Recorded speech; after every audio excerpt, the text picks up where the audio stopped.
Senator Kutcher. Sénateur Kutcher. Merci, Madame la Présidente. Chers collègues, aujourd'hui, j'interviens sur l'interpellation initiée par le sénateur Wu qui a un double objectif. D'abord, il appelle à la célébration des contributions inestimables des Sino-Canadiens à notre pays. Deuxièmement, elle nous incite à réfléchir aux préjugés, à l'exclusion et à la discrimination auxquels les Canadiens d'origine asiatique ont été confrontés et continuent de l'être.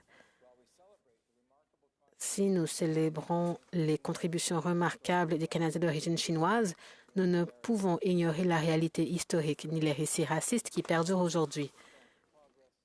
Bien qu'il y ait eu beaucoup de progrès, il reste encore beaucoup de travail à faire. Nous choisissons cette période non seulement pour célébrer, mais aussi pour réfléchir et pour agir. Les Canadiens d'origine asiatique ont laissé une trace importante dans notre histoire. Ils ont joué un rôle important dans la croissance et le développement du pays et ont contribué à tous les secteurs de la société, du travail à l'entrepreneuriat, de la culture à l'université, du sport à la politique. Certains ne le savent pas, mais les Chinois ont fait partie de l'expédition du capitaine John Mears en 1788 qui a débarqué sur le territoire de Nuu-Chanout pour y établir le premier établissement non autochtone ouvert toute l'année dans ce qui est aujourd'hui la Colombie-Britannique. Alors, 79 ans avant la création du Canada et 83 ans avant que la Colombie-Britannique ne rejoigne le Canada. Malheureusement, les discours anti-chinois sont devenus partie intégrante d'une idéologie politique raciste qui, en 1871, a contribué à priver les non-blancs du droit de vote, y compris les Chinois et les Indiens natifs. C'est une citation. Cette politique s'accompagne de nombreuses autres formes de discrimination raciale à l'encontre des Canadiens d'origine chinoise, dont la ségrégation forcée dans la vie comme dans la mort. Par exemple, les registres d'inhumation du cimetière de Ross Bay à Victoria indiquent que les Chinois étaient enterrés dans un bloc spécial réservé aux enterrements des Aborigènes et des Mongols. Fin de la citation. Le premier Chinois enterré dans ce bloc était désigné comme homme de Chine numéro 1, citation, et le deuxième, je cite, homme de Chine numéro 2, et ainsi de suite. Poussé par cette idéologie politique raciste, le gouvernement fédéral a mis en œuvre la loi sur l'immigration chinoise de 1885. Cette loi impose une taxe de 50 $, appelée la taxe d'entrée, à chaque Chinois entrant au Canada. Seules 6 catégories de personnes sont exemptées: les diplomates, les ecclésiastiques, les commerçants, les étudiants, les touristes et les hommes de science. L'objectif de la taxe d'entrée est de décourager les Chinois de venir au Canada. En 1901, la taxe a été portée à 100 $ et en 1903 à 500, encore une fois augmentée à 500 $, soit l'équivalent de 2 ans de salaire pour un ouvrier. Malgré la lourdeur de la taxe, les migrants chinois ont continué à venir.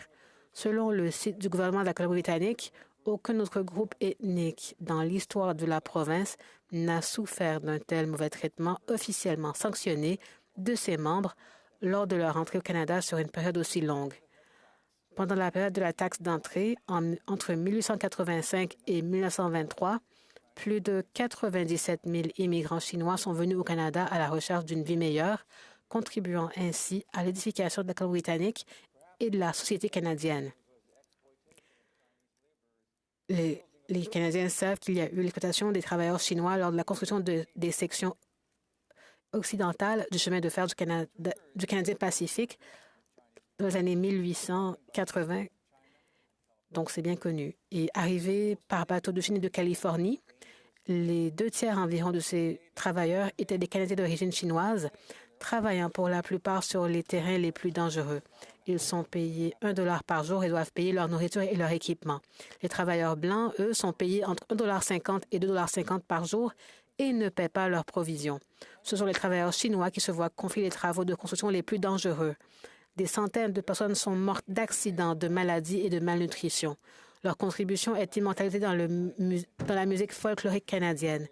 Notre baladeur Gordon Lightfoot, dans son classique Canadian Railroad Trilogy, a chanté Nous sommes les terrassiers qui travaillent sur le chemin de fer. Nous balançons nos marteaux sous le soleil éclatant, vivant de ragoûts et buvant du mauvais whisky. Nous courbons l'échine jusqu'à ce que les longues journées soient terminées.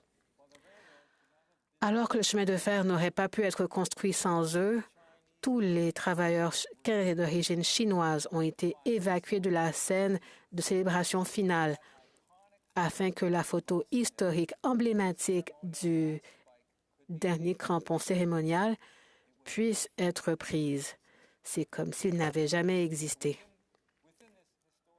C'est dans cette perspective historique raciste que le gouvernement du Canada a introduit le 1er juillet 1923 une nouvelle loi sur l'immigration chinoise, plus connue sous le nom de loi d'exclusion des Chinois, afin de mettre un terme à l'immigration chinoise au Canada. Cette loi a enfin été abrogée en 1947 après que des Canadiens d'origine chinoise se soient distingués en combattant et en mourant pour le Canada pendant la Deuxième Guerre mondiale. Ils sont morts pour protéger le mode de vie d'un pays qui leur avait refusé une vie fondée sur des droits fondamentaux. Le sénateur Wu nous a rappelé avec clarté et éloquence que certains des discours prononcés par nos prédécesseurs en faveur de cette loi ont été prononcés dans cette enceinte. Ces sentiments exprimés par nos collègues historiens marquent un moment sombre de notre histoire et devraient nous inciter à promettre de ne plus jamais reproduire cela. Nous devons reconnaître cet héritage douloureux et en tirer les leçons qui s'imposent en veillant à ce qu'une telle injustice ne se reproduise pas. Malheureusement, malgré nos progrès, des formes contemporaines de préjugés et d'exclusion existent toujours au Canada. Les Canadiens d'origine asiatique sont encore victimes de discrimination et de préjugés et se heurtent encore à des barrières systémiques qui retardent leur intégration.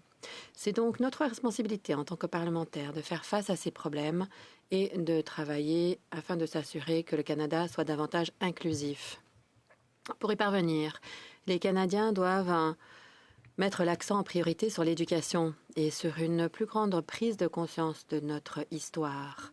En mettant en lumière les contributions et l'histoire de nos diverses communautés, y compris les Canadiens d'origine chinoise, nous parviendrons à cultiver dans l'ensemble de notre population l'empathie et la bienveillance. Nos écoles doivent être des lieux d'apprentissage de notre véritable héritage, où les stéréotypes sont mis de côté, où on enseigne aux générations futures toutes les choses importantes que nous avons en commun. De notre côté, à titre de législateur, nous avons pour responsabilité de rendre plus robustes nos lois et nos politiques, ainsi que nos institutions, afin d'éradiquer toute forme de discrimination.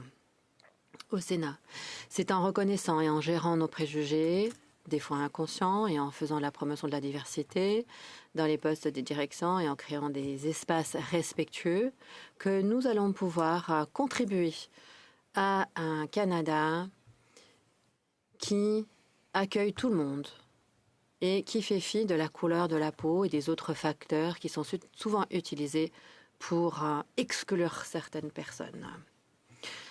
Veillons à ce que le Sénat fasse preuve d'accueil, de compassion et de respect, comme le méritent les Canadiens des 4 coins du pays. Honorable sénateur, l'interpellation du sénateur Wu est pour nous un rappel des contributions inestimables apportées par les Canadiens d'origine chinoise tout au long de notre histoire. Cette interpellation nous invite également à faire face aux préjugés qui persistent toujours et auxquels sont confrontés les Canadiens d'origine asiatique. Nous devons garder à l'esprit le contexte historique marqué par l'adoption il y a un siècle de la loi d'exclusion des Chinois. Nous devons nous unir dans cette célébration, dans ce souvenir, dans cet engagement que nous avons à construire un Canada où la diversité est accueillie favorablement et où l'égalité est défendue.